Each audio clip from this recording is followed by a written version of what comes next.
you like to say to European partners? 4 weeks into the war in Ukraine, and NATO leaders are preparing for an emergency summit, with President Biden travelling to Europe on his first foreign tour since the war began.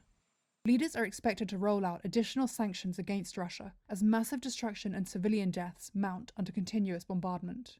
Russia denies targeting civilians in what it calls a special operation. But in the besieged city of Mariupol, hundreds of thousands have been sheltering since the war's early days. While the city burns around them, people are trapped and left without food, water, or heating.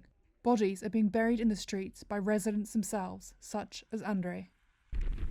I hope there will be some sort of reburial, and this is just temporary. The military told us to put the bodies somewhere in the cold.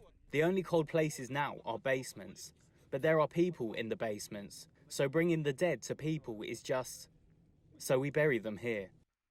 Satellite imagery shows columns of smoke rising from residential apartment buildings engulfed in flames, in the city that was once home to 400,000 people.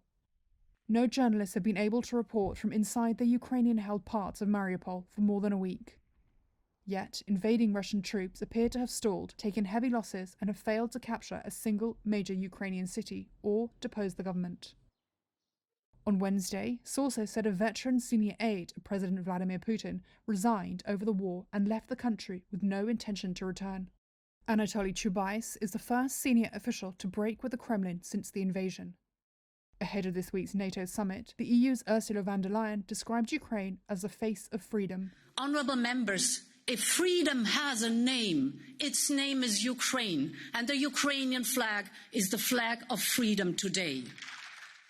In the past month, a quarter of the country's 44 million people have been driven from their homes.